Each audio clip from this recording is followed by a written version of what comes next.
All right. What is up, my peeps? Joshua Smith here with another GSD Mode podcast interview. Every single week, we interview top entrepreneurs, top real estate professionals, and straight up top badasses. And tell you guys, we got another amazing special rock star guest on the show. Our guest today, you guys, is an Instagram expert. We had the pleasure of having a couple conversations now. Conversation a few weeks ago. Then I had the pleasure of being on her podcast last week. And just really extremely impressed with what she's doing, what she's built, what she's created, her overall strategies. You know, there's so many different Instagram experts out there that have, different strategies of, well, let's go out there and take your Instagram viral. So you go out there and create, become this influencer and trying to build your business that way. And, our guest today's style is much more, okay, we're going to use this as a tool to go out there and hunt, where you can control and predict the amount of business that you're going. So with that, we're going to do a deep dive into all of this. So really stoked and honored to have Mikel, Berman, Mikel on the podcast. Welcome to the podcast, my friend. Oh my gosh, thanks for that. I'm super excited to be here, and I'm excited to riff with you.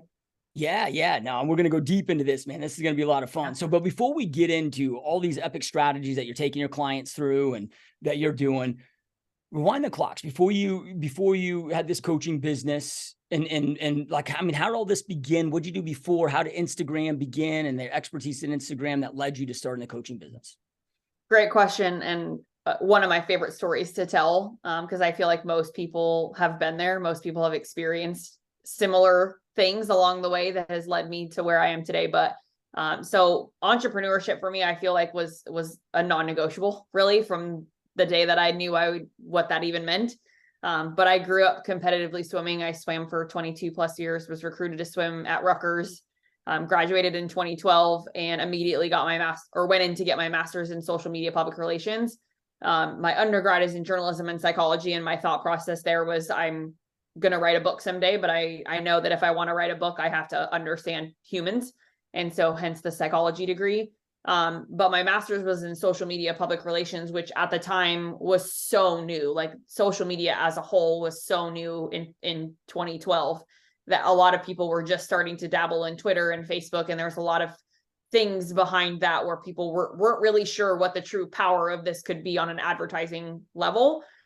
But after graduating from college and getting my degree on the social media PR side, I went to work for a small PR firm in Southern California, where my dad was. My dad was going through chemo and had stage 4 non-Hodgkin's lymphoma. So I wanted to be close to home. I had no real desire to live in California again, even though I grew up there, but it just was the right place for me to be. But what happened was I ended up working for this small PR firm. And within about 6 months, I walked into my boss's office and I quit. And it became very clear to me that the way that these PR firms are operating is they're just rinse, wash, and repeating what they do for one client for every single client. And it wasn't sitting well with me. And at the time, it was really heavily Facebook and Twitter. Instagram was so new that it really wasn't a huge thing at the time for businesses to use it as a marketing tool. Very much so more like on the influencer side at the time. But I ended up quitting and was actually in the gym one day venting to a girlfriend about why I just believed that this company was robbing people of money and just not taking care of their clients the way that I felt like they should have. And her husband overheard me and came over and said, "Hey, Michelle, I have this opportunity for you. If you're interested, come over for dinner. Well, if it goes somewhere, great. If it doesn't, it won't." And I was like, well, free dinner and I'm kind of broke. So sure. So I went over and he explained the world of influencer marketing to me on Instagram. And I was mind blown by the whole thing. And he basically said, I'll pay whatever your salary was at the PR firm, I'll double it. And if you don't make that much money in sales doing what I'm about to teach you how to do, I'll pay you for the next month and you can go back to corporate America. And I was like, sure, I'm in, like I'm sold, right? But what happened was I started to really dig into the world of Instagram as a platform. And essentially what I was doing was buying and selling Instagram accounts and flipping them like you would buy and sell real estate and flip property. So I was buying big accounts, building them up, and in the process, selling ad space to different big brands. They basically, for example, would call me and say, here's $5,000. If you can turn this $5,000 into more money, we'll send you more next month. So with that 5,000, I had to create all the copy. I had to build all the ads. I had to find the pages to put their ads on and choose where I was placing it, in essence, to get them an ROI. And if I was able to do that, then they would continue to send me money. So what happened was I started to really dig in and realize what was actually making people take their wallets out and purchase something, how to put the right kind of content in front of the right eyeballs and what that actually means. And then also being able to see through all the bullshit. And I hope I can say that on here, but seeing all of the fake views, the fake purchase or fake followers, fake likes, fake engagement.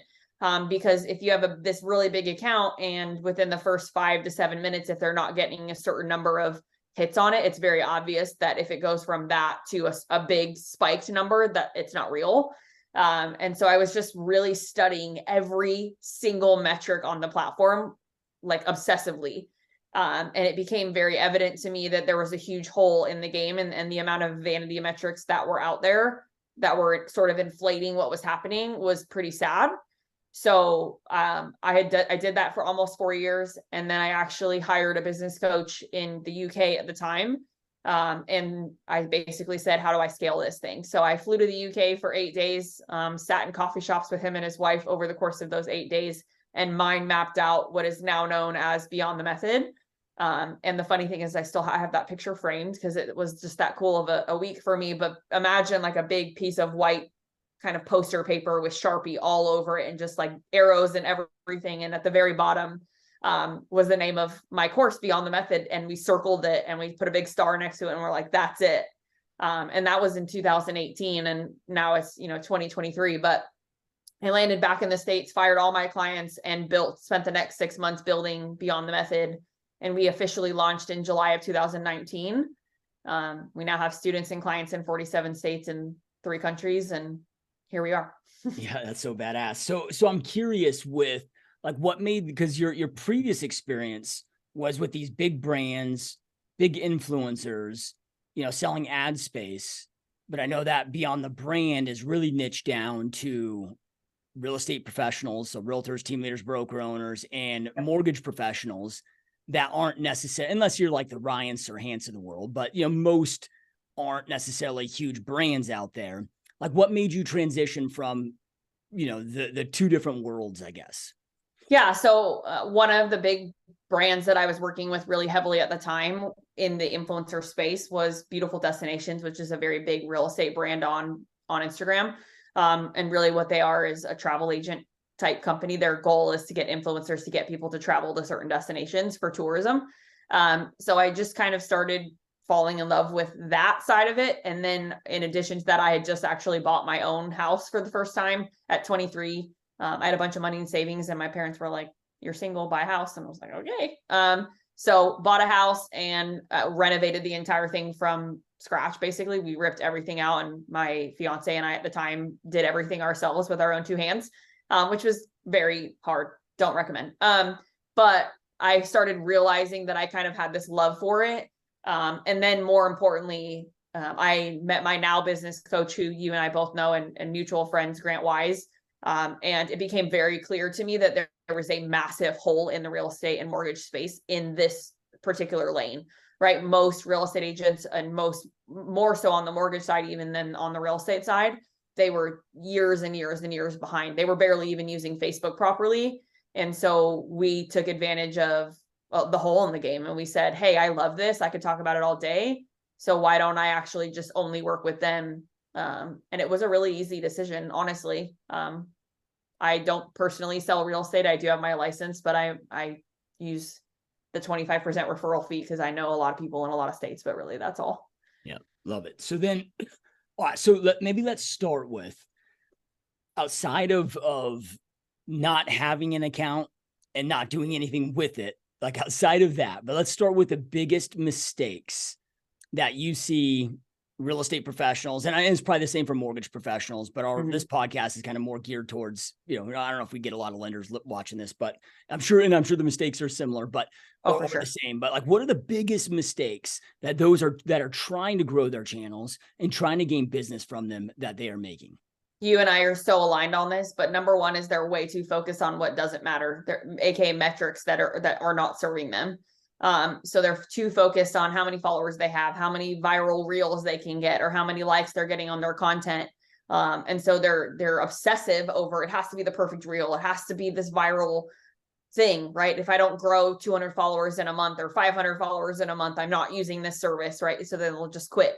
And it becomes this, they're sort of chasing the unreachable thing, which is something that, okay, I've got 10,000 followers, which was a big deal at the time, right? That's what everybody wanted. It was like that elusive number because you could have the swipe up link in stories. So I just started noticing that that's what everybody was following. They were chasing something that was really unattainable. And it was killing them. Like, it was killing their content. It was killing how they focused on it because they started buying all the vanity metrics, right? I mean, we don't even need to name names, right? But how many mutual friends do you and I both have that have had to start their accounts over in the last 2 years? So many, right? Because they got caught up in that. So that's one, and that ties into sort of the second one, which is they're using the platform as a passive or reactive space versus a active space, right? Or using it as a proactive approach, or using the proactive approach, I guess is a better way of saying that, for how they're attracting business. Because a lot of times on the reactive side, right, you're sort of sitting back and waiting for someone to reach out to you, hoping that somebody sends you a DM and says, hey, I want to buy or sell. But the reality is how many people are going to do that? Very few, right? If not, for you, maybe not as much now, Josh, right? But like, you've been doing this for a really long time. So that's the second key to that, is the passive approach to Instagram specifically is a long-term play. It could take years before you have somebody even send you a DM saying, hey, I'm ready to buy or sell, even if your content's incredible, right? Because the reality is people are just more reactive in nature. Reactive in nature versus being proactive. So that's the biggest issue, even more so than the chasing virality, is they're just assuming that they can post content and just let it kind of do its thing and become this self-sustaining platform. But if they really want to leverage it to its fullest, you can't just do that. It won't work. Yeah. And I'm really excited to go into your proactive strategies, with just straight up hunting and DMing and, but before we do that, speaking of the kind of reactive passive, I mean, cause I'm assuming, and I don't want to make assumptions, but I am here. I'm assuming that, you are still maybe recommending or having your clients still create and post consistent content. Oh yeah. Content is so important. I mean, I take my content very seriously, but I don't post every day, right? Like, I put it in my planner, which, yes, people can laugh at me, but I still use the paper planner after being in business 9 years. Here we are. But I still, like, my planner for the week, my 3 goals, one of them was to post 3 pieces of content on my own account this week. Mind you, I literally don't have a free window, right, in my entire week, Monday through Friday this week. So 3 pieces is a win. So yes, content is so important, and content is how we build credibility, right? So somebody comes to our platform, and I mean, great example, my relationship with you started because I went down the wormhole of like, hey, I've heard of this guy, and I'm going to now just go sort of listen to every video he's posted over the last few months and make sure that I know who I'm talking to. And so that matters, right? Like, the content you're producing allows people to hear your voice, get to know your personality, hear your mannerisms. For me, family is a huge part of what I do. Fitness is a huge part of what I do. My husband's an ultra marathon runner. I'm a competitive CrossFitter, and I'm getting ready to run my first half marathon. So like, fitness is a huge part of what we do. And so I want people to feel that when they are consuming my content. And I also want them to say like, wow, she's just a mom. She's just a normal human. So it makes me very approachable.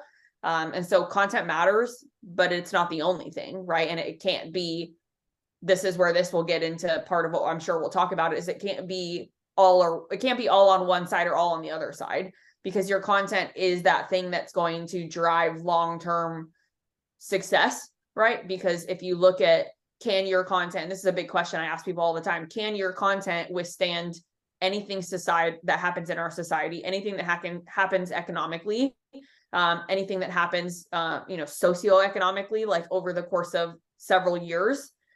Like, are you still viable 5-7 years from now? Does your content still matter to the person that you're trying to attract as that happens? So can it transcend time in theory? And it needs to. And can it tell that story?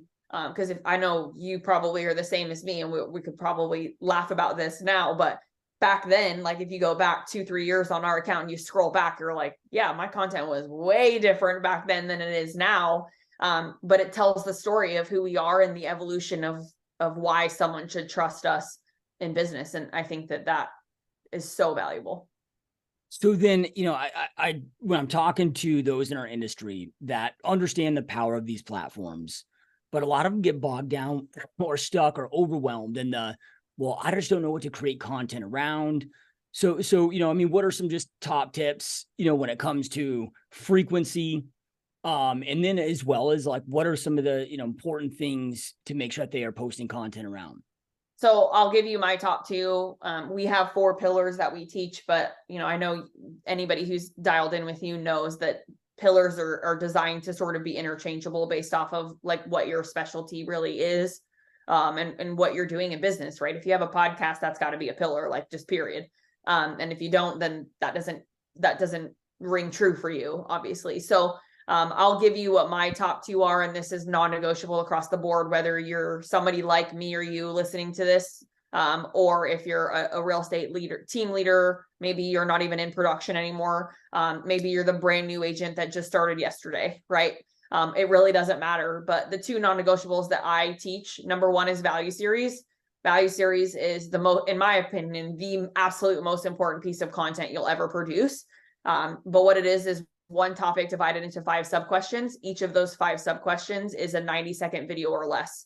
And the idea with this is to provide value above the white noise of other real estate content, right? Because if you look at realtors on Instagram right now, they're all saying the same thing, darn near every one of them. And then you'll get like the 1-2 that'll start talking about something in a little bit of a unique way. But value series is really designed to allow you to put a magnifying glass on a very specific topic in the industry and serve your ideal client, a pain point that your ideal client really, really has. And in theory, the idea behind a value series is that you get in front of any questions that a potential client might have, right? So the idea too is if they see that video, they're like, wow, I didn't even realize I had that question, but Josh just answered a question. Like, wow, I need to just talk to Josh. Right. So the idea is we get them before they even realize they need us, versus most real estate agents will produce content based off of what they think somebody might need right now if they're actively trying to buy or sell. When in reality, like most people are not in that space. Most people that are surfing the platform are 3, 5, 7 years away from even caring about buying their next property. So again, we have to build credibility and sort of beat them to it.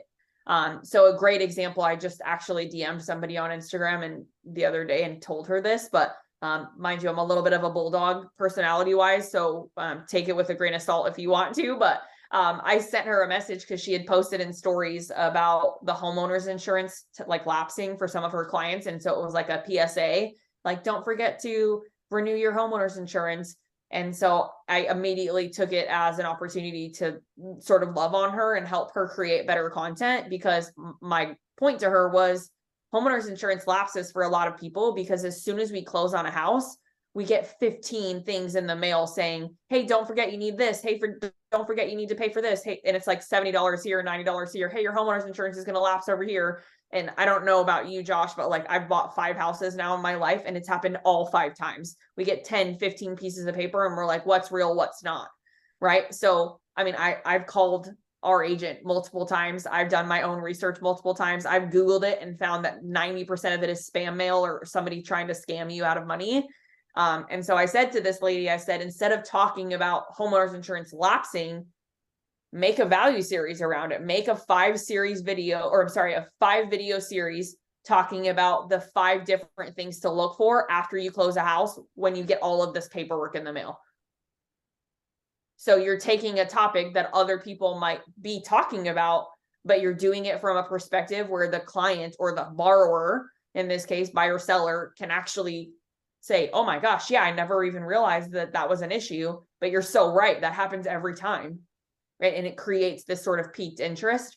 So value series is the most important. And I could go on and on and on with that, especially with the VA world. I'm married to a medically retired Green Beret. And so we luckily have been able to use the VA loan a few times. But there's pieces to that, right? Like BAH becomes a factor. Can you use BAH in buying a home? Most people don't talk about that, but the answer is yes, right? How many girlfriends do I have that they live off base and their BAH immediately just goes to their mortgage, right? But most of the time, somebody in that space will try to find a home that is their mortgage is under their BAH or right at it, right? So is somebody having that conversation? I've never seen a realtor do a series on BAH and how that can go towards their mortgage payment. Never, right? And so again, it's just topics and talking about things from a different perspective that helps you stand out from white noise content, which is really what Instagram has become as of late. And then the second one is lifestyle content. So that's the second pillar, I will say. And lifestyle content is going to tie into everything else we're going to talk about together right now. But lifestyle content is exactly what it sounds like. It's anything and everything from your camera roll. It's who you are outside of work, when you're not at home, and when you're not at work, where you go. But the idea is, where do you go that you could potentially have conversations with people that might generate business for you, right? Are you a golfer? Are you a worker outer? Are you into yoga? Like, what is it?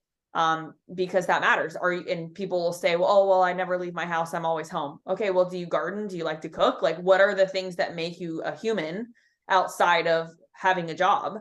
And we have to post that stuff. We have to share that, because when we tie active prospecting into our strategy, we have to lean on the things that we enjoy the most in order to leverage that in our conversations. And it also ties into where we search for people, or who we're trying to find on the platform, so that we can have really proactive conversations with the right people for us to do business with.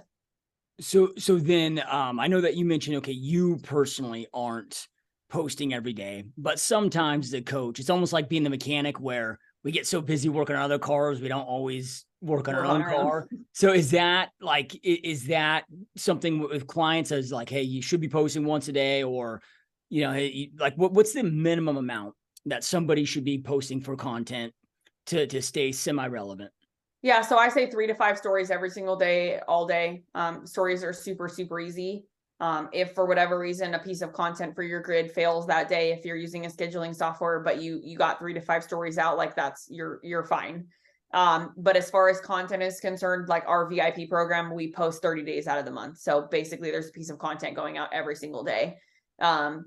So again, to your point, I don't always work on my own car as much as I should, but our clients get 30 pieces of content on a monthly basis. If you're in our course, we teach that too. Again, I think the most important thing is getting someone from a cadence of what they've been doing to a cadence that's more serving for them. So if all you're doing is once or twice a month, how do we get that to 7 or 8? And then how do we go from 7 or 8 to 15? And that becomes something where it's like working out, right? The more you do it, the easier it becomes overall to actually keep going and to keep doing it. Of course, the first, month is going to suck. But it gets easier as you have a routine and have a system around how to do it. And so, our VIP clients, once they're in that space, they're pretty familiar with the platform. They understand what they need to do. They've gotten this sort of system in place for getting us what we need. So it becomes really easy to post 30 pieces of content. But if you're an individual person or an individual agent trying to do this on your own, just work up, right? Get yourself to a number that you can sustain, kind of hold at that number, and then continue to grow in theory over time. So with the value series example, I think you mentioned like roughly 90-second videos. Obviously stories have to be images or videos under 20 seconds. So and again, this, I know, creates a lot of confusion, for people of like what do you post for stories? Because I've heard so many different methodologies.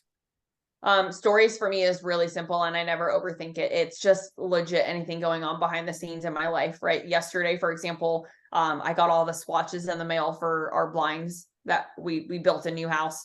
And I'm like, why is blinds like so hard? Why am I staring at 15 swatches and I just can't pick one? So I literally just did a story and like scanned all of them that were on my counter, and I was like, SOS, right?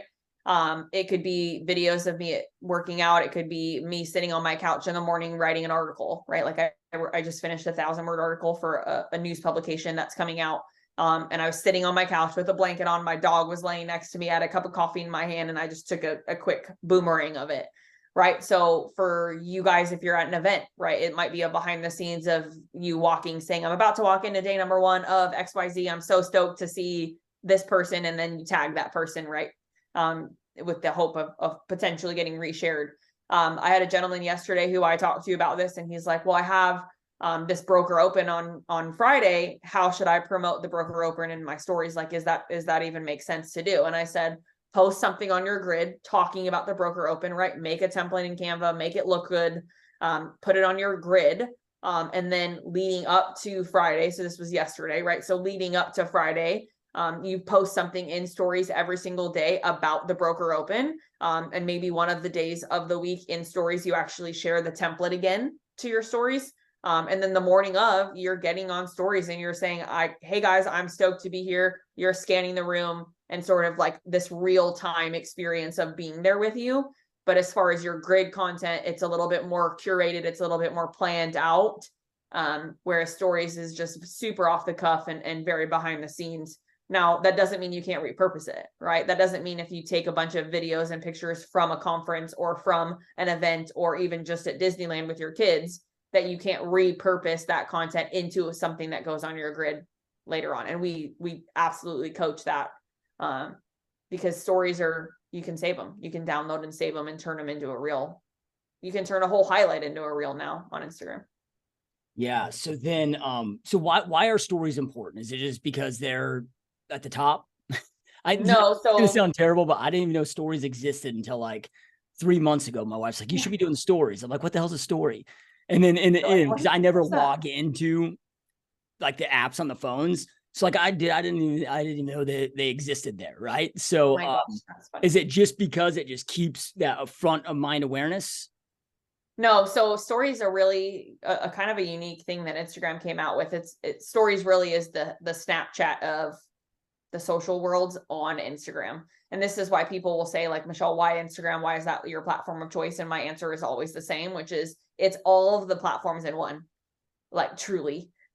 Because if you think about what Adam created, he created Snapchat in Instagram, he created TikTok in Instagram, he created LinkedIn in Instagram, he created Facebook in Instagram, he created YouTube, which used to be IGTV. Right now we can do long form videos, still one and the same, on Instagram. So we now literally have every social platform that exists outside of Instagram that can be done within the Instagram platform. But the answer to your question specifically is you have horizontal scrollers and you have vertical scrollers on the platform. So you're going to have people who are more likely to watch stories and may never even care about what you post on your grid. And then you may have some people who never even look at stories whatsoever, similar to what you just described yourself as, right? Where you're only seeing grid content, which is the vertical scrollers, right? So when you look at Instagram, it's the feed that you can scroll down and just kind of keep going. Whereas stories is sort of that horizontal, you're following along that way. You just have two different audiences, like, and that's what's kind of cool about it is somebody who sees my story might never see the piece of content I share on my feed because they're just not looking there. That's not their place of choice. But that ties into if I share something from my grid to my stories, that person who's a raving story follower of mine will then see what I posted on my grid, and I kind of get the 2 for 1. Now here's a fun hack for you guys, and I've used this recently, where like if all of a sudden you notice a big dip in your stories, like as far as views are concerned, take 24 hours off and then start posting again, and it'll skyrocket and get back to where it should be. So usually I will take either Saturday or Sunday off of posting stories altogether. Just depends on what I'm doing on Saturday or Sunday. And then I'll come back and whether that's Sunday morning, and since I've taken Saturday off, or whether that's Monday morning, if I've taken Sunday off, and my views jump right back to what they had been. And so sometimes it's okay to say, pause, I'm going to take a break. Yep. And then, so last question here on, I guess more of the reactive passive side. Just because, man, you know me, I'm more in the paid world. Like and Instagram is my least focused on platform personally, as far as, building up the organic side. Mm-hmm. And I need to change that. Right. And I'm, starting to, but, like when it comes to highlights, cause I'm sitting there looking at, I'm like, dude, like who even goes to somebody's profile page? Like, do highlights even freaking matter? Are you asking me that question? Yeah, I'm asking. Yeah, Okay. I mean, are highlights I important? love And it. if so, like Yeah, what should we have highlighted as real estate professionals? I love that. Great question. So highlights are your website. I was on a call with someone earlier today about this, and she's like, "We're about to spend a bunch of money on redoing our website," and I'm like, "Why?" Because if you really look at Instagram the way that you should, your highlights are all of the different tabs that you would produce on a website, right? It's the about, it's sort of the, hey, here's the testimonials, what my clients are saying. Here's a behind the scenes of like, who is Josh, or an about tab. And then for me personally, when I coach this to real estate agents specifically, allow your highlights to really be the place where you share sort of the salesy stuff, right? Here's all the previous houses I've sold over the last year. Here's kind of an awards tab. Here's sort of like this credibility banner, right? But my content is not super salesy, right? Which is on purpose. But it becomes kind of that website spot where someone can go down the wormhole if they want to, and then it then leads them where we want them to go as far as booking a call with us, getting on our website, whatever. But in theory, that's the gatekeeper, right? So if you're doing paid advertising, which most people listening to this probably are, your goal is to get them into an indoctrination funnel, right? Where does that start for you? Is that Instagram? Is that Facebook? And if you're doing Instagram or Facebook ads and your Instagram sucks, or your content there is very sparse, and you're just heavily relying on paid traffic, and you're not having an organic presence that's going to validate the paid traffic, you have a problem, right? So, I mean, I was on a call with somebody who was like, well, my Facebook ads are converting at 6%. And I was like, great, what's your Instagram? And I tried to pull him up, and he literally had 4 posts total on Instagram in like years. And I said to the gentleman, I said, 6% is incredible. That's awesome. Most people never get that high on Facebook ads. So that's great. But imagine if you actually had content here to validate where you were sending all of this traffic, where someone could Google you and it would come right up, and I could go down the wormhole of your social profile and be like, yeah, this person really is somebody I should contact, right? Your conversion metrics are going to dramatically change. So then with your highlights, I mean, those are really just stories, right? I mean, that you save as a highlight. So then, and then from there, you can just provide instruction of where to go. Yeah. So anything you put in your stories is going to go away in 24 hours unless you add it to a highlight. So highlights are designed to be the stories that you want to keep around, and you want to stay, right? So choose wisely there, and then you can actually add them from your stories directly into your highlights. Once it hits highlights, it stays forever. And then in the stories, as you share them, you can link them to something. You can tell someone to click a certain button. You can tell them whatever you want them to do. You can have a poll, which you can check consistently or somewhat regularly to see, based off of what people are voting for, like all kinds of things, right? There's a ton of opportunity there. But for me personally, I have one end game, and that's it. And mine is book a call, right? Everything I do on Instagram or Facebook or even my YouTube for that matter is book a call, because I know that my social platform is just this top of funnel. And the idea is, if I can get them on the phone, everything that they just consumed on my social, I can validate on the phone. So I tell people your highlights should have one CTA, and that's it. Don't a lot of people love Linktree. The problem with Linktree is if you click on it and you give me 15 options of what to click, I'm probably not going to click any of it. Yeah.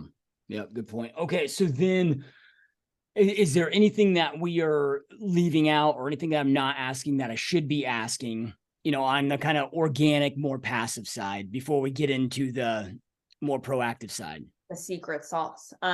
No, I think that the passive side, the most important thing I can tell you guys is, if you are going to be engaging with people in certain categories, which we'll talk about here shortly, and your content doesn't speak to who that or what that is, you're going to have a massive disconnect, right? So if you're trying to create relationships with people who own breweries, because you always host your client events at breweries and you get a lot of clients out of the fact that you go to breweries all the time, and I go to your Instagram and there's not a single picture of you at a brewery, we have a problem, right? Because if you and I are going back and forth in DMs talking about this cool brewery and whatever beer they had, and I click on your profile and it's like real estate, and I don't see any of that, you just lost me.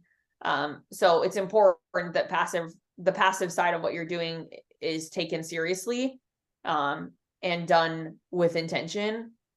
because it will make a massive difference. And when you do add active into that, the ability for you to create conversion will go up significantly because of the passive approach being combined with the active versus just having passive or just having active, right? Being able to do both of them is so important. Yeah. Yeah. All right. So now let's get into, which is my favorite topic. And I'm excited to learn this about Instagram because I love to hunt. I love to play offense, not defense, go out there and have predictable ways to go out there and drive business, and of course, I'm hunting all the traditional ways. I mean, right now, like our team's listing over a home a day. We're have a target of hitting 2 homes a day before the end of this year. Right now in this market, but that's just all straight hunting, right? Like we're not waiting for this business to come into, so I'm excited to learn about this. Yeah. So, and I don't even know where to start. So I'm just going to let you, let you take it over here because this is new ground for me. I love it so much.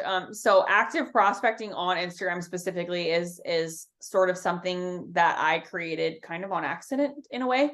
And several years ago when I launched Beyond the Method, I started hunting places for me to get opportunities to just for people to find out who I was.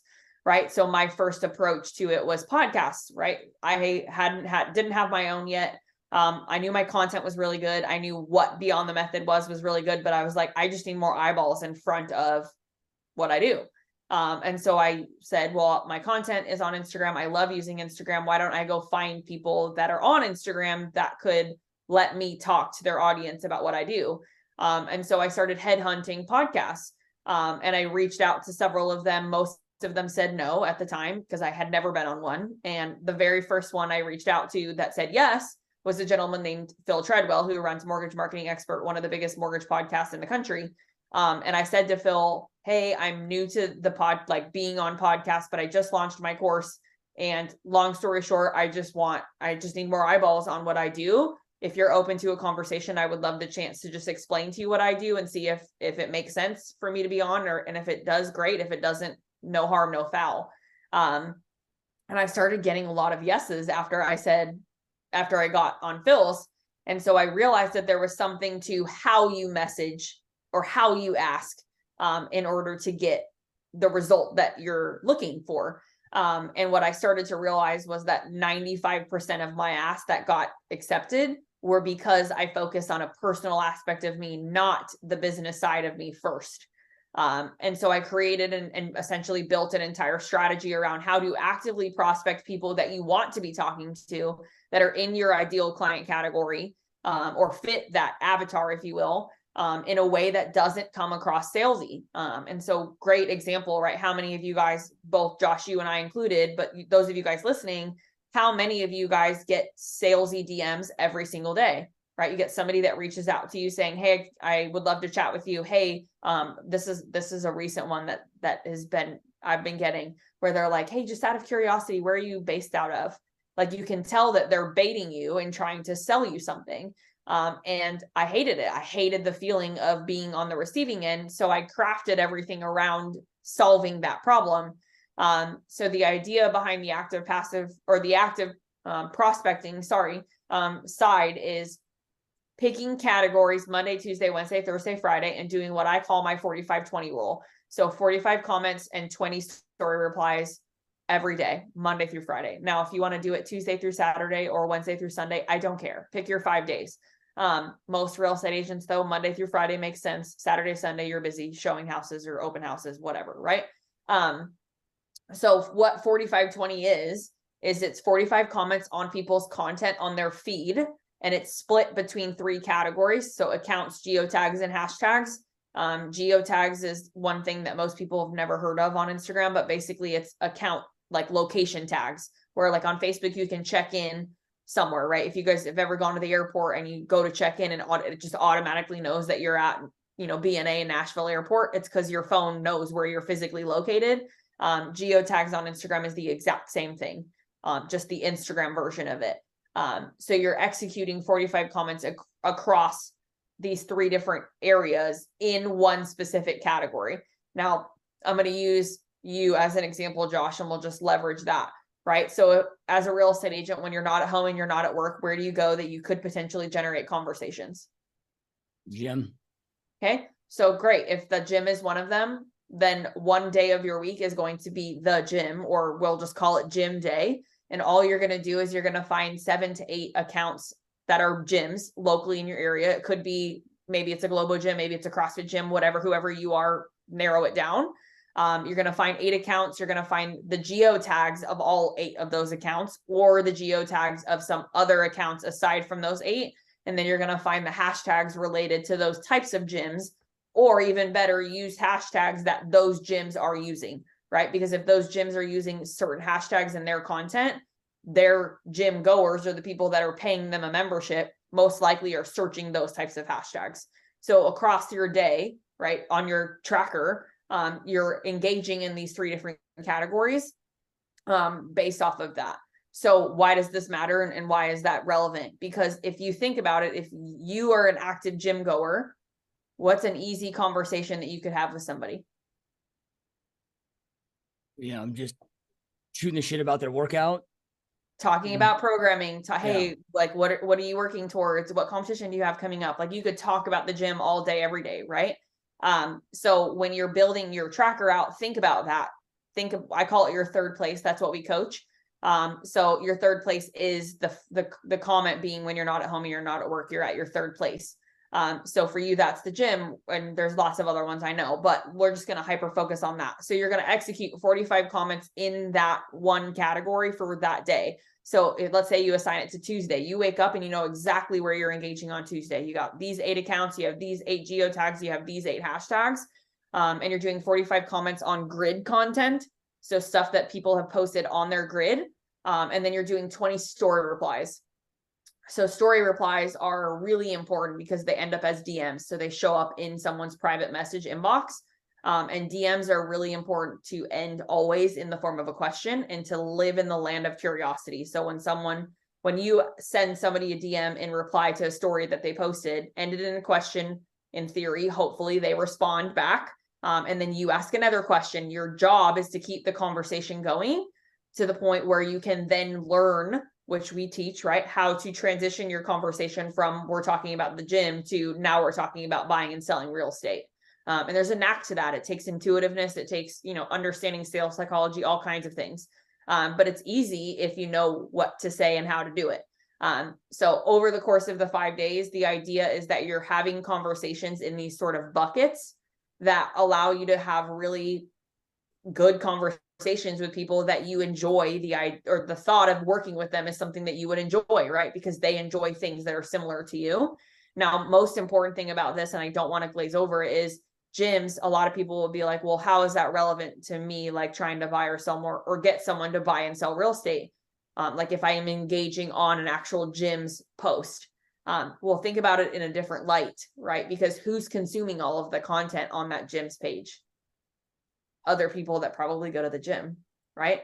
So if you're commenting on somebody's post, like a gym that posted a piece of content, you're commenting on that. Every single person that sees your comment is most likely another gym goer, right? Or someone that goes to that specific location or might end up being there. And then the idea is that they click on your profile, they go to your account and they're like, oh, this guy goes to the gym all the time too, but also wait, he's a real estate agent. That cool, right? But it's not rooted in sales. It's rooted in the connective piece first. You connected over this gym situation, and then they go to your profile, they see pictures of you at the gym, they see videos or highlights or stories, whatever, of you at the gym, connection, then the real estate becomes subliminal to that. So when you do start a conversation with them about the gym, they're way more likely to actually respond. And then as you work the funnel or the touch points, it gets easier for you to go for the ask, and they're more likely to say yes because it came from a place of authenticity or this connective piece first. Not, hey, I'm a real estate agent and I see you go to the gym too. I would love to help you buy or sell a house. So if I have that right, so then you're okay. Like I'd be commenting on the gym, like the actual gym business, like their business account. Mm-hmm. But then anybody else that's using the primary hashtags within that geocode location. So I make sure they're in my area, but that's also using those hashtags, searching those people. and then commenting on their stuff too. Correct. You get to go down the wormhole. Yep. So that's why the geotag part is so important, because the accounts one specifically, you're going to end up engaging on actual business accounts content, right? But when you do geotag, that's why this is kind of a secret thing that nobody even really knows about for some reason still. But geotags, like let's say, you know, I go to CrossFit Sango right here where I live in Clarksville, Tennessee. So if you look at CrossFit Sango's account, and you comment on a piece of their content on their grid, and then you click on CrossFit Sango's geotag, meaning the location tag specifically, every piece of content that is attached to that is other people who have gone to the gym. It's personal accounts of people who have tagged themselves at the gym. That's why the geotag is so powerful. So you're allowing yourself to be seen by this big pool of other gym goers, and then you're going more micro and engaging on the geotags of the gyms and actually talking one-to-one to avid goers of those locations, creating conversation with them. Yeah, I mean, at first go, it sounds like a complicated process, but when you break it down, really it really not. isn't. Yeah. Because all this can be done inside the platform, so you don't need like specialized research tools. And then you said something of like asking a question, right? So like, okay, maybe I'm a hardcore foodie, and I'm using the geotags. So there might be restaurants in my area with the hashtags. So I'm just using this as an example to see if my mind's hearing this right. So I don't know, maybe there's a person in my geolocation that is using maybe the hashtag of the restaurant, but maybe I'm playing dumb, and they I don't know, they have a picture of a dope meal, and I'm like, oh man, that looks amazing. Like just out of curiosity, like where's that at? Yeah. Right. Like that is like an example of just creating that curiosity, creating that question, keeping the conversation going. Yeah. And that might be, oh, it's here. And then you're like, oh, I love that place. Yeah, right? Actually, every time I go, I'm a creature of habit. So I always get this, but like, this is making me want to try this. How long have you been going to this restaurant? Whatever. Right. And then as you work through the touch points, which most real estate transactions, and you're obviously a great person to be having this conversation with, but most clients take 7 to 10 touch points to convert. That's what the kind of industry average is. Now, the thing with this is 7 to 10 touch points could take 7 to 10 months. It could take a year. It could, who knows how long it could take to work through all of those touch points, especially if someone's not ready yet. But the idea is with doing this in Instagram specifically, the way that I teach this, you're expediting the distance between someone even knowing that they need you to actually needing you. And you're creating or piquing curiosity in them, where they're way more willing to actually have the conversation, to then realize that they probably actually need you sooner than they thought they did. But the idea is getting them on the phone, right? So the 45-20 rule, for clarity purposes for everybody, right, is Monday through Friday, 45 comments and 20 story replies. Each of the 5 days of the week, you're engaging in a unique category based off of where you could potentially be generating business in your life, right? For me personally, the 3 categories I always say when I'm describing this is CrossFit for me, or the ultra marathon running space, because of who myself and my husband are, right? The second thing would be, for me personally, it would be mom life, right? I have a 2-year-old. I also am a really fit individual. So I would couple those 2 things. So I would find businesses that are related to helping moms get fit, right? And there's a ton of them here, especially in military towns where I live. Things like Burn Boot Camp, which is here, things like Orange Theory, those types of things are typically more mom goers, people who are getting into fitness versus, someone like my husband who's running an ultra marathon. He doesn't go to a gym. He just goes to a park. Right.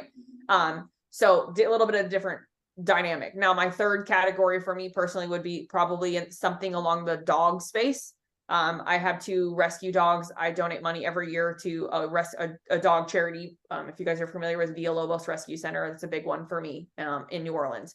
And so for me, I would lean into that space here in Clarksville, which is where I would, let's hypothetically say I wanted to start selling real estate actively. I would focus on that. I would find a bunch of the dog locations, or I'm sorry, all of the pounds or breeders, or just a combination of all of that. And I would just start having a lot of conversations with people in the dog space. There are dog events every single weekend in this place. Like, it's crazy, right? So I would lean into that community, knowing key is all 3 of those categories I just brought up. I could talk about all day, every day in the DMs. I could go back and forth with someone and never get bored of the conversation because it's things that I'm passionate about. And it's also things that I actively share about, right? So key phrase there, right? I share about it on my content, and I'm passionate about it, which means I'm willing and capable of having long conversations with someone about all of that. So you're actively going out and seeking people in these categories based off of who you want to sell more real estate to, right? So what is important is knowing who you are as a real estate agent, right? Who do you actually want to serve? And if you're saying, oh, anybody who has money, that's not going to work, right? Like you and everybody else. So how can you get into the space and really live in the space? Now there's some new things that we've been working on and really helping a lot of agents with, specifically around data. So like if you guys are purchasing data from different companies, let's say you're purchasing, FSBOs or expireds from certain companies, are you actively finding them on social? Are you finding them on Instagram, and are you engaging with them? 90% of the people we've talked to over the last year have said no, right? So we help with that. We help you leverage the money you're already spending on data you're buying, and teaching you how to find them and actively going out to create the conversations that need to be had with those people, because most likely you've called them, right? Hopefully. And now you're connecting with them on social, and you're kind of closing the loop, if you will, of staying top of mind with these individuals and creating credibility. Now this person that you just talked to on the phone is actually going to know that you're a real person. And on the flip side, if you engage with them on social first and then call them, now it's an even easier, it's not sales call-y whatsoever. So we've had a ton of success with clients that have actually leveraged paid data that they've been paying for. Another day on your tracker, which is one of my favorites, is emails, right? So people who are clicking your emails, you can download that file right out of your CRM, go find them on Instagram and send them a message, right? So have a day in your tracker where all you're doing is engaging with people who are actively engaging with you, but you are being passive about your response to them, right? Meaning you're just waiting for them to potentially send you an email saying, hey, Josh, I'm ready to buy, right? But they just clicked an email, or they just clicked whatever to go read something that you shared in an email, right? Maybe they clicked a new listing, or hey, go view the full listing tab. So if you can pull that data and create a list out of it, which is super easy, it's a CSV file that you pull out of your CRM, and you add that to one of the days of your week on your tracker, all of a sudden you're now engaging with people that are actively engaging with your email system, and you're double timing them, right? In theory. But again, if you do it correctly, you're not coming across salesy whatsoever. You're just having very genuine, authentic conversations. And when you go for the ask in your DMs and you say, hey, yeah, Josh, I've loved having this conversation back and forth with you. I think the best next step, honestly, for us is just to jump on the phone. What does next Tuesday look like for you? That's as simple as it has to be. And what the metrics are wild, right? Like what we've seen as far as conversion for people to actually get appointments is crazy. We had a client get 13 in a month by doing this. And honestly, she was sort of, I don't want to say half-ass in doing it, but definitely wasn't doing it as often as she should be. And she still got 13 in a single month. Like what would 13 more appointments in your month look like revenue wise for you if you converted at 25%? Right. Yep. Massive. Yeah. And I agree. I mean, it's like, I have it in my CRM where it's like, okay, we have all their social, like Facebook, their Instagram, their, I know not a lot of people have Twitter, but their Twitter, all their different social media platforms. And that's always been my rule of thumb. Like if I can't get a hold of them the first week, okay, I'm hunting them down on social media. And dude, it's insane the amount of response, because it's, look, the best way to communicate with people is how they want to be communicated with. Amen. Some people like email, some people like text, some people like phone calls, some people are like, dude, just DM me. Yep, absolutely. So really what active prospecting does, to kind of sum it up, I guess, and because honestly, I could nerd out on this forever, but to sum it up in a simple way for you guys, what active prospecting does in this way is it allows you to essentially expedite the process of getting someone from who are you and why are you calling me to no, you called me because I knew you were calling me and we built this relationship. So the way I explain it is, if you want to do 100 cold calls, great. Like how would you rather do that, or would you rather send 100 DMs? Point blank. Like anybody listening to this, ask yourself that question. Would you rather do 100 cold calls to people you've never talked to, you have no idea who they are, or send 100 DMs to people that you can look at their account, you can kind of surf a little bit, you know, a little bit of the things that they enjoy, and then you get to send them a DM and basically have 3 to 5 bullet points about them before you even send the first message, right? So now that conversation looks wildly different. All of a sudden you're working off of a script on a cold call, which scripts are great, don't get me wrong, but you're working off of a script versus you're working off of a genuine connective piece first. And so imagine if every sales call you had moving forward in your career, right? Even if it's a FSBO or an expired you bought, right? Imagine if every single one of those calls moving forward, you had 3 to 5 bullet points on a piece of paper about that person right next to you before you picked up the phone and called. How would that change the sales call that you're about to have? Yep. Yep. I love it. And I'm sitting there thinking about, I'm like, I want to do a combination of all of it. Right. Like this just enhances, I mean, it's another leg. Right. So, okay. So a couple follow-up questions. So, okay, these people that you are commenting, like at what point do you follow them to get them to follow you back? Yeah. So follow, that's a great question. And people ask me all the time, like, so if somebody follows me, that means I'm supposed to follow them back right away. Right. And I'm like, nope. So what I tell people is follow people back that fit the ideal client category for you. So if it's somebody, if you click on their profile, yes, they're into golf, you're into golf. Yes, they live in your area. Yes, you can sell in that area, follow them back. Right. And that's easy to do. Now some people have private accounts, so it's a little bit harder to do, especially if you're going direct to consumer. So you got to make a judgment call. Now, also you're going to get a ton of spam, people that are going to follow you, that are not important. And so for me personally, the amount of followers I have is dramatically higher than the number of people that I am following. And that's on purpose, right? Because I follow my clients. Anybody who's an active client of ours, yes, of course, I'm following you. Anyone who's a course student of ours, yes, I'm following you because I care about you. I want to know how you're doing in my process. But if you're just a random realtor in Denver and I have never spoken to you, I'm not going to follow you yet, right? I want to initiate and build a relationship with you and see if we're somebody that needs to be connected on a call, or if you might be a right fit for what I do. And then once we built that relationship, now you've earned the follow from me, if that makes sense. So I think a lot of people get follow happy and they just go tap, tap, tap, tap, tap. And the problem with that is you're just creating this sort of follow me and I'll follow you back type game versus following because of, genuine interest or genuine curiosity with the individual or opportunity for that matter. And then, and all that makes perfect sense. And I agree with that 100%. So then from there though, and I'm not as familiar with, I know there's no algorithm, it's algorithms, right? But with Facebook, which I'm more familiar with Facebook than I'm Instagram. Mm-hmm. Okay, every time I'm commenting on their stuff, that then increases the likelihood and probability that they're going to see my stuff. And then you have the law of reciprocity, right? Like even on a subconscious level, when they see us liking and supporting our stuff, because the number one deepest human desire of all human beings is the feeling of significance. So when we go out there and post, what's the first thing that we look at is how many likes or comments that we got.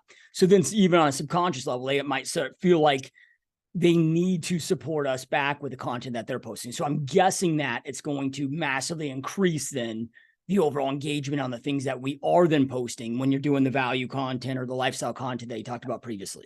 Yeah. So it is fuel for your engagement metric that matters, right? So everyone's and I'm sure you hear this all the time too, Josh, right? I want more engagement on my social. Nobody ever comments, nobody ever likes, right? That doesn't matter in theory, right? Like, cause I cannot even tell you, dozens and dozens of clients who I've had who have gotten calls or DMs from people on Instagram asking to buy or sell or wanting a mortgage that person isn't even following them. They're just like a lurker or someone that's watching their content, but they're not actually following them, right?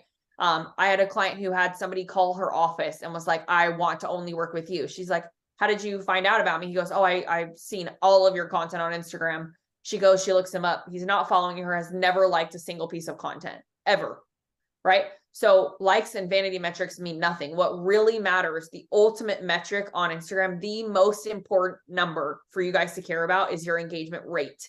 It is a percentage, right? So it is the percentage of people who are following you that are engaging with your content.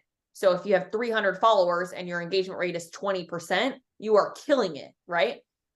because I would rather have an engagement rate that looks like that than have 10,000 followers and have an engagement rate of 0.52, right? Even though I might have more followers, so 0.52 might still sound like a big number. And if you do like the math of that, 0.52 might be 700, 800 people. But I want a percentage that's high, because what happens is if you want to get engagement, you have to give it, right? And I say this all the time. If you want to get engagement, if you want to raise what people are doing on your content, you have to be willing to give it, right? So an engagement rate, just for sake of blowing a mind, maybe, if you guys Google this, the average business account on Instagram, get the engagement rate percentage is 0.52%. That's where I got that number from, right? It's gone up and it's gone down, but it's always, for the last 2 solid years, the average number has been under 1%, right? So the average engagement rate across all business accounts on Instagram is under 1%. Our clients who are executing our engagement strategy on a consistent basis are averaging anywhere from 8 to 14%. That is a massive, massive difference in not only the opportunity, but the likelihood of conversion if they execute consistently with doing the DMs the way that we teach, having the conversations the way that we teach, and leveraging data that you're already paying for, right? Making your money go farther based off of money, or based off of data you're already buying. So, and I don't know if this is even a thing, but just in case it's on somebody's minds, like okay, like for me in my whole entire real estate career, like, dude, I've never had leads come in that are like hitting on me or trying to, take things out of context or, like, but I mean, the vast majority of my teammates are women. We'll say that. Yeah. And the shit that they deal with, that they come to me about, like, I mean, pictures that freaking assholes send them. And, so, maybe it's just something that us guys don't need to deal with as much. Or at least maybe, maybe I'm just, my ugly mug. People are like, all right, fuck it, I'm not gonna, Oh gosh.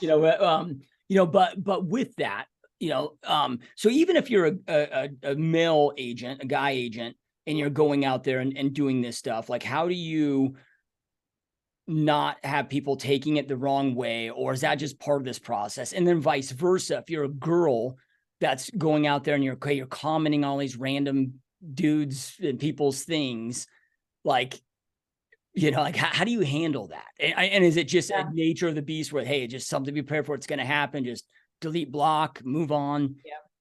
So here's the thing. It's going to happen no matter what, no matter who you are, whether you are the most attractive human on the planet or not. It's going to happen to you, like, just inevitably. And when you are starting and initiating conversations with people that are in your ideal client kind of category that we've been talking about for the last hour, it's okay if you are selective there. Like, if you're like, okay, well, I'm uncomfortable engaging with only men, then just skip them, right? Skip the post from the men and focus on the post from the women, right? Or vice versa. I'm married to a prior Army guy. I get so many messages from guys in the Army that are like offering to, hey, I see that you're married to somebody in the military. I'm also in the military. I'd love to connect and be friends. And it's like weird. But my son is walking up here. So welcome to everybody on the podcast. My son is now here joining us. Speaking of military, his name is Knox. He is named after Fort Knox. Okay, awesome. But that's going to happen, right? And a couple, like, just to be funny, sometimes I've given my phone to my husband and like let him respond, but we just make light of it. We block them, we move on. And for me personally, I also think it comes down to how you conversate, right? Like, how you talk to somebody and the words you use, how you articulate certain things is going to change the way that someone responds to you, right? So if you're using language that's going to make someone feel a certain way or could potentially be assumed a certain way, then that's on you. And that comes down to making sure that you have conversations with coaches, whether that's you, Josh, me, whoever, right? Get a coach and ask for help. Sales psychology is out there for a reason. And there's a lot to it, but for me personally, I'm more of a dude's girl. Like, I have more guy friends than I do girlfriends. So it's not hard for me to be able to have conversations with men that don't come across inappropriately. But that's also been a learned skill over the last several years, right? It wasn't always that way. But I think a lot of women especially get really insecure about it. And they're like, well, I get men that are like, want to be my sugar daddy and want to send me money. And it's like, that's going to happen. Just delete and block them. Don't engage. Because the more you engage, we tie this into the mental game, right? Like our ability to be, to focus on our mental stamina, like in business, right? This is something that if you can just block it out, do it, right? And I got distracted by Knox being in here, but I had a very specific point for this, where if you're getting a lot of these messages and you're engaging with them, think about how much time and effort that takes out of your day, out of your mental headspace, a lot, right? The concept of dwelling is a big deal. And I'm a God person, so I'm going to go down this rabbit hole, but God tells us to let go and let God, right? Let it roll off our backs and let God take care of it. So for me, I don't worry about anything, right? Because I know that if I worry, it's about something that I can't go back and change, right? So what can I do in the moment? All I can do in the moment is block them and move on and go find a different conversation to engage with that is proactive and is beneficial to me and to what I'm trying to do in my organization or for my company. And so I've just learned how to train my brain away from things that are going to detract from my ultimate goal. So two sides to that. Mental game has to be there. Second thing is you have to understand the words you use can create misconception. And so just know how to talk to people and ask for help if you don't, because it's really not that hard. Yeah. Love it. All right. So I have two last questions for you. And then I want to get into, see if you can share with us, the different, I guess, options that you have. If those that are watching and listening want to start working with you. And I know you've got multiple different options there that we'll get into, yeah. But two quick questions before that. All right. So, once you get into the social media game, like you're going to get haters. It's going to happen. And you're going to get some nasty comments and it can be surprising, because I'll get people that will, especially it seems like right now, because so many people are leaving different careers, corporate world, just a lot of crazy things going on with the economy and just the society that we live in right now. So they're jumping in real estate. They're new to social media and they just all of a sudden start getting ripped apart on certain posts or content that they're creating. And man, it can be a tough pill to swallow. What's your advice? Because it's going to happen. There's always these cowards behind the keyboard. What's your advice for people to not let that stuff get them down? Are you okay with some vulnerability right now, Josh? Yeah, 100%. Okay. So, I actually had this is a crazy conversation that we're about to have, but, or that you brought that up and that I get to share this. So, I am a female, right? Obviously. And I have had insecurity issues for most of my life, right? I grew up a very competitive athlete and have always been pretty much still till now, even though I have a 2-year-old. And for me, that always came with a certain level of confidence. And that's a good thing, right? That's what fitness and health and wellness has provided me over the years. But I got into a really bad relationship that caused a lot of insecurity for me and was in that relationship for close to 6 years. And I ended up getting fake eyelashes as a way to like help me feel better about myself, right? I woke up every morning, was done, my hair was done, my eyelashes were done. Like it just looked more put together, right? It made me feel really good. And for me, that was what I needed after getting out of quite frankly, a really fucking shitty situation. But when I started doing Facebook ads, I started getting a lot of hate. I would get really, really nasty messages from people that were real estate agents that were saying like, oh my gosh, get the spiders off your eyes. I can't believe this girl actually thinks she's ever going to be able to sell anything. Like people were just nasty about it. Fast forward, I met my husband, who is literally the best human on the planet. I give him a ton of shit, but he truly is the only person that is able to call me out on my own shit. But he said to me, he's like, babe, you're actually prettier without them. Like, stop getting them. And it took me 2 years to listen to him before I actually stopped getting them. But what I can tell you about that is in that process, I started really gut checking myself, right? Of like, why am I actually caring about what this keyboard warrior is saying to me about something that like they obviously have their own insecurity, right? Like if somebody's behind the keyboard sharing those types of words and phrases and saying those types of things to you, they have their own insecurities. And hell, I'm fighting my own battles too, as are you, I'm sure. And as is everybody. And I think that if we do the same thing I mentioned, which took me a long time to get to, therapy, I'm a huge advocate for mental health help and all of that. Have been in therapy for, going on 10 plus years now. And I won't ever stop, because even if I feel great, it's so important for me. But getting to that place where I could say, this person has their own insecurity, and I can stop and I can pray for them and I can move on, right? Like, this person has their own shit. I got my own shit. I don't have time for this in my day to day. I'm going to stop. I'm going to close my eyes. I'm going to pray and say, God, can you please take care of this person? Because obviously they need something, and I'm going to move on with my day, because I have other things to crush, right?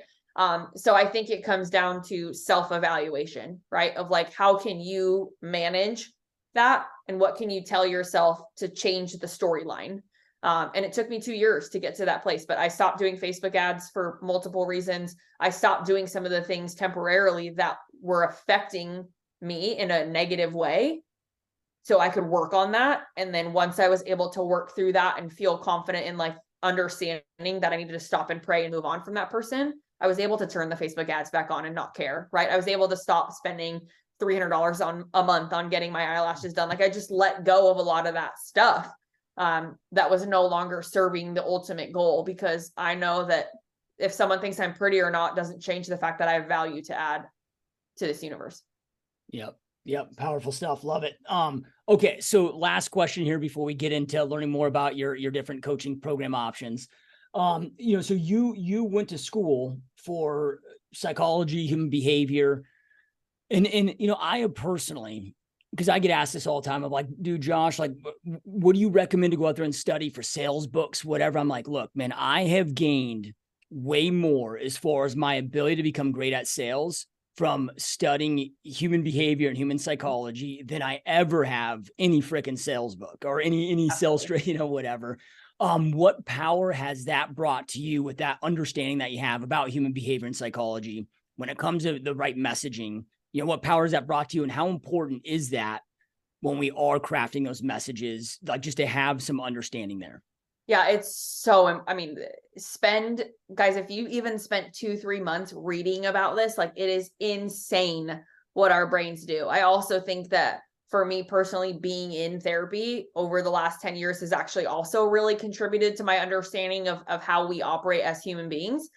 So I think it's twofold, but for me, living in that space and understanding why someone makes a purchasing decision, there's sort of things that go into that, right? If you Google it, you're going to get different answers on different websites, but the reoccurring theme across the board is that when someone wants or needs to make a purchasing decision, in most cases, they have to fill a void, which is why they want to buy something, right? So what is the void, and how do we capitalize on the void, as bad as that sounds?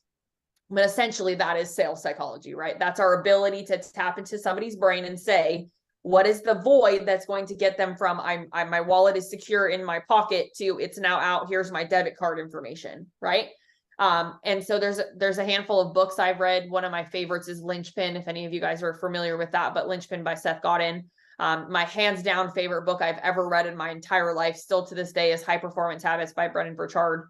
I just don't see myself spending $8,000 to sit in a room with him for one day, but at a conference with 5,000 people there. But that is something that if you are willing to do that, go do it. But his book, the six high performing habits, or the 6 habits of a high performer, if you think about it that way, it came down to understanding things about ourselves, right? And as you read that book and as you learn about what the 6 habits are that most high performers have, you start to realize where you fall short, or where someone who is ahead of you in life or in their career as compared to yours, how maybe they got there, right? Because I think a lot of people assume that, oh, he got the silver spoon, or, oh, Josh got lucky, that's why he sold 40 plus houses his first year and 100 the second year. No, Josh didn't get lucky, right? Michelle didn't get lucky getting on a podcast and then all of a sudden she's now been on 100 and has clients in 47 states. Like, no, that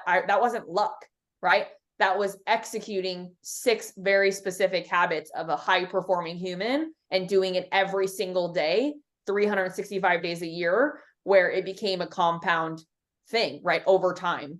And so when I understood that about myself, I could then understand and be able to see what was missing for someone as to maybe why they weren't doing that. So for me, it was all about reading. Honestly, I think I learned more reading those 2 books I mentioned than anything I learned in school. Honestly, I learned a lot about, childhood development and child trauma and all kinds of things that create and influence people's, future selves, which I think we all can understand.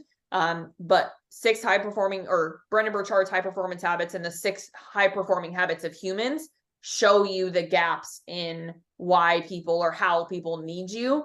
And then Linchpin is very similar in that sense, but Linchpin really shows you the understanding of how to be that person in your life, not just in an organization, but sort of what the linchpin is really designed to be based off of what the standard society says. So if you understand standard society, you can understand how to be the linchpin. But you have to understand how both sides operate. And I think Seth does an incredible job in that book of describing sort of the factory line worker. That's sort of the analogy he uses a lot of in the book, of why someone wanted the security of the factory line job versus somebody who said, no, I'm going to go do it this way. And there's a lot to that. There's a lot behind, like a very powerful psychology process, or psychological process, if you will, behind why someone makes decisions to be one or the other. Yep. Love it. Have you ever read any of Robert Cialdini's work? I have not. Yeah, you should check it out. He's got 2 books, Influence and then Pre-Persuasion. But you'll freaking love them. I love it. All right, so add them to my Kindle, or my what is it? I think it's Audible. I was about to say Kindle. Does anybody even have a Kindle anymore? I don't even think so. Yeah, I mean, he's one of the greatest like human behavior sets alive today, and so he and his science team have spent 3 decades straight in the field, just studying like why humans make the decisions that they do. And it's in alignment with the readings that you brought up and discussed. Like it's up your alley. You'll love it. I think Jim Collins Good to Great is another great one. For that.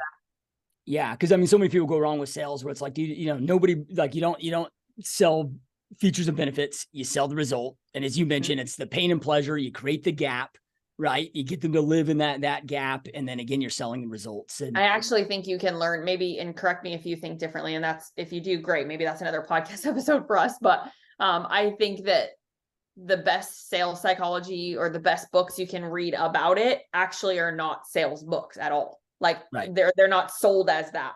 They're actually sold as, self-development or whatever, like something totally different, more.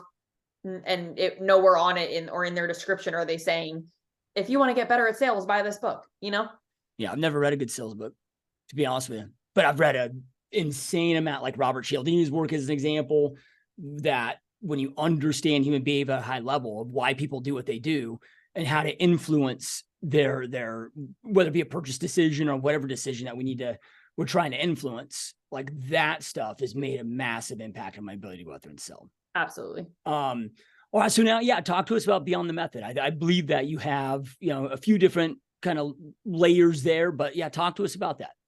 Yeah. So Beyond the Method, there are 2 main layers, both feed in the same direction, if you will. But Beyond the Method is a course you can purchase. So it's a 90 video training with 27 homework assignments. Truly, it's my life's work. I kind of laughingly say it's my thesis that I never finished. So in grad school, I did all my course credits except for the 40-hour thesis, because I was like, I'm not going to pay $30,000 more just to do a 40-hour thesis. So now fast forward, I'm like, here I am. Beyond the Method is my thesis. So technically I did do it.